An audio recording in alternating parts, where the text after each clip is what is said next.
How do we do it? Professional sprinting came to Canberra last night with the first ever West Belconnen gift at Kippax. Andrew McLeish from the Penrith Club took out the feature race over 120 metres. With a prize pool of $5,000, the West Belconnen gift attracted a strong field, including the man who won the Narrandera gift 2 weeks ago, Maitland's Bruce Gulliver. He was the backmarker in lane 1, but he couldn't quite peg back the man in white, Richmond's Andrew McLeish. Racing and Fairweather out in front, followed by Shaw, Marshall, McLeish going fast, Burge and then Gulliver. Halfway down and Shaw got to the front. Here's McLeish down the outside. McLeish first. McLeish taking the honours from Gulliver, with Albury's Greg Shaw third. The women's gift over 100 metres saw a convincing victory for Wagga Wagga's Sonia Bradley. But Bradley shot away. It's a double to Bradley. 2 other finals also attracted plenty of interest. Kookaburra's rugby winger David Grimond proved himself as Canberra's fastest athlete in the Sportsman's Challenge.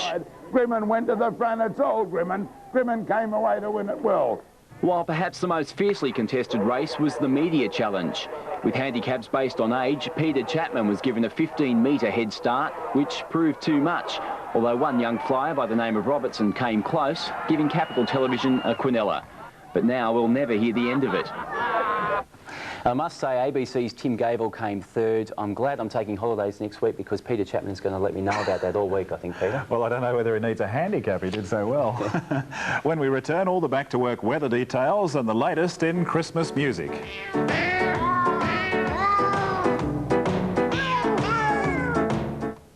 It's Valentine. Held in Canberra for 20 years, and it looks like it's here to stay.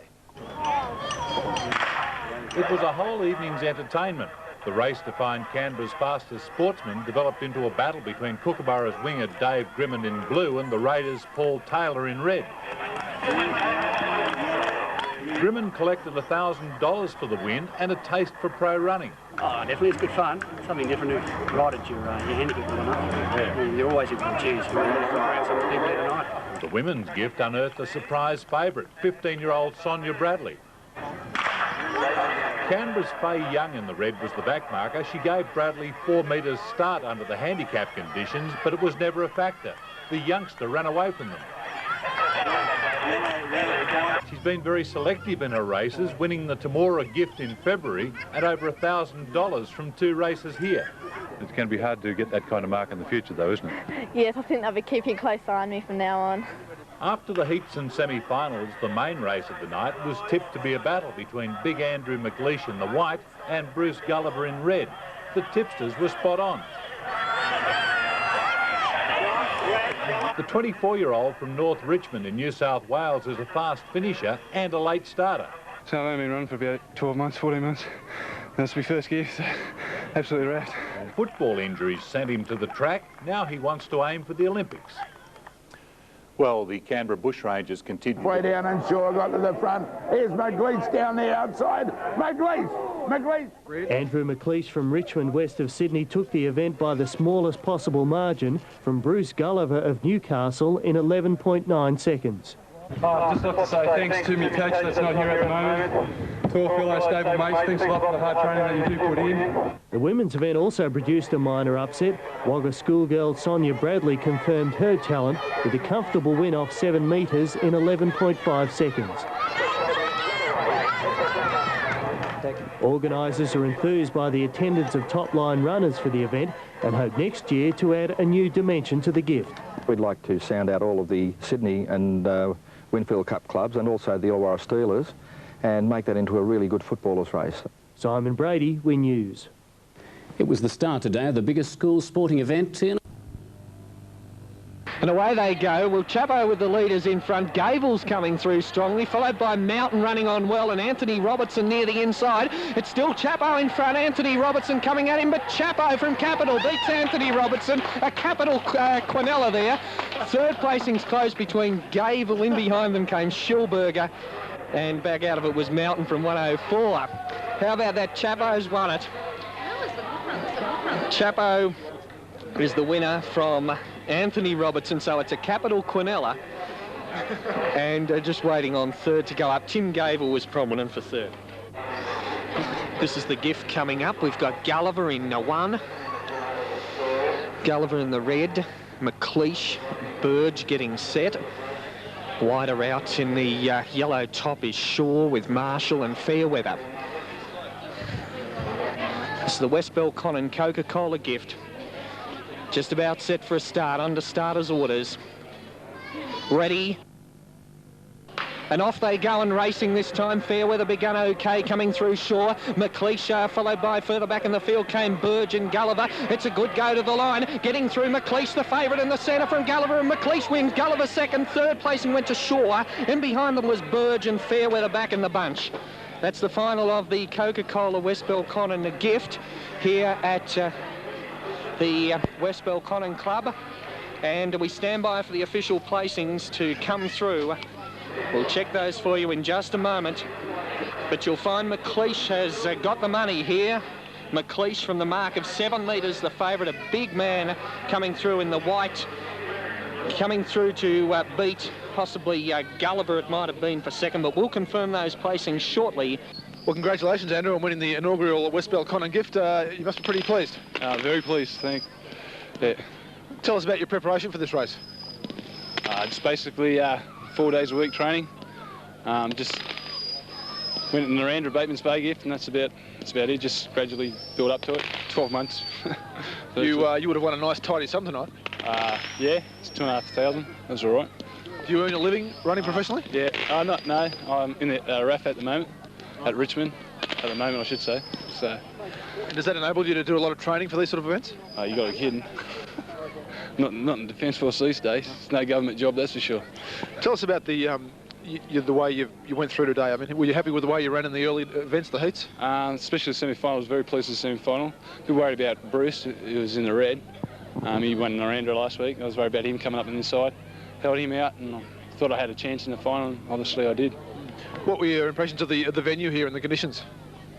Pretty impressive. I reckon this is second to Narrandera so far. The track was very good. A little bit choppy, but other than that, it was good. Great carnival. Well done to the organisers. What about your time? You happy with that? Very happy. Although apparently the track's a bit short, but other than that, no, pleased. Real pleased. Now, what's next for you? What's the next race? North Sprint.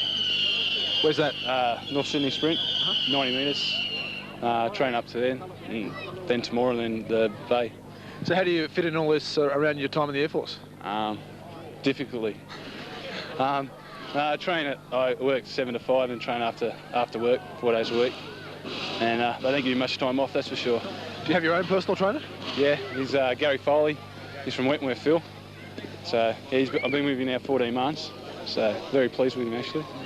And what do you do in the Air Force? Avionics technician. Work on the C-130s Hercules. Now, what are your goals for the next 12 months? Are you looking at the big races in Victoria? Possibly stall if I don't get pulled that much.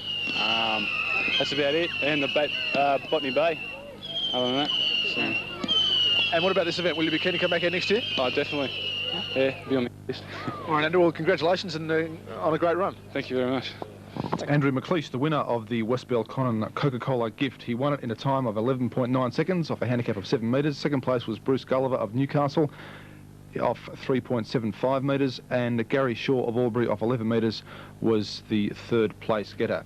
It was a very successful evening. One of the organisers of the event, Ken English, is my next guest on Backpage. Triple SFM. Well, Ken, were you happy with the way the event went Saturday night? Yes, we're very happy. We had a very strong roll-up of runners, and we had a good crowd, and with the Leagues Club being located in the position it is, it was a terrific venue. All the runners thought the venue was fantastic. Yeah, really happy. Can you see the event sort of becoming established in future years? Well, we hope so. We haven't spoken to the sponsors yet, but we understand that they were quite happy, and the club was certainly very enthusiastic about the whole day, not just the meet, because there was a big Christmas party day on as well. And we had the Winfield Cup on display and so on. I mean, all the people who came in from the country areas thought that was great, having a Winfield Cup and rides and all that sort of thing. No, the whole day was a really great carnival, country fair atmosphere type of day. It was excellent. Now, what about the actual running side of things? The main race was won by Andrew McLeish of Richmond. He's a big man. He's a very tall fellow, Andrew McLeish. He's about 6'6" or 2 metres in the new scales, and for a tall fellow, he can really move. He even runs well in the 70, but he ran off 7 metres, and He won. He ran strongly, but Bruce Gulliver put in the big run. He was off 3 3/4 metres. He had been pulled 1.5 metres after winning the Narrandera gift 2 weeks ago. And he was the back marker in the final, and he put in a big run and charged at McLeish towards the end, but just couldn't catch him. And the time of 11.9 shows that the track was pretty fast. And actually, the runners commented on a number of occasions to me that they thought the track was a beauty, you know, and they were very pleased with it. Yeah. So Gulliver could be a man to watch out for in future. Yeah, Gulliver's a class runner. He's been around a while. He's about 28, 29. But the people who know him say, and he himself says, that he's running better than he ever has in the past. And he's, say, in amateur athletics terms, he's got a best time of around 21 seconds flat for a 200. So he's a pretty classy sort of a runner, Bruce Gulliver. OK, what about some of the other major events on the night? Well, the Powerade Women's Gift. That was worth $1,500, and Sonia Bradley took out first prize there of $800. She's a kid from Wagga. Very fast runner. She ran off 7 metres. She's only 16. She's still at high school, and her grandfather actually won Stawell in 1937. Frank Bradley.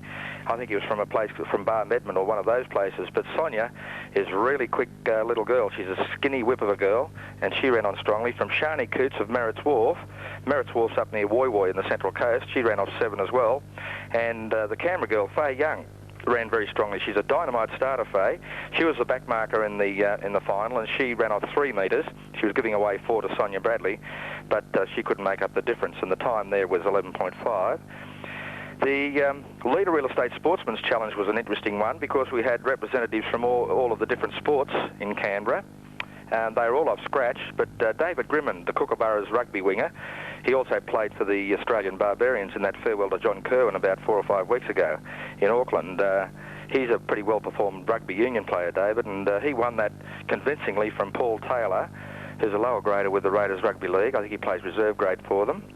And Lane Withers represented the Cannons Basketball Club, and Lane came third. And David ran 11.3 for the 100 metres there and took out first prize of $1,000. So that was a pretty lucrative few seconds effort for David there. And we might see even more sports stars for next year's race, huh? Well, we hope so. Billy Quaid, who helped me to organise the day, is hoping to have a good sponsorship for a good footballer sprint, and you know, we intend to contact the Sydney Winfield Cup clubs and Illawarra Steelers, and you know, get the best of the Raiders along to run in a real footballer sprint there, and we probably end up having heats and so on. And if the prize money's good enough, we could make that into a really good event, we think. I'd imagine that'll bring the crowds in as well. Yeah, well, that's the idea, you see. If you can have something like that, and the media challenge, the media race was also a good one. Those sorts of things do bring in the crowds because they've got a bit of novelty value, and people like to see the footballers performing no matter whether it's summer or winter, you know. All right then, yeah. Ken, thanks for your time. Thanks, Peter. A great event, and let's hope it takes off next year. Thanks a lot. Yeah, we hope so. Thank you very much. Ken English, one of the organisers and one of the driving forces behind the West Belconnen gift, which was a great success. Let's hope it does continue to grow in years to come. Now, 27 minutes to 10 in the studio now.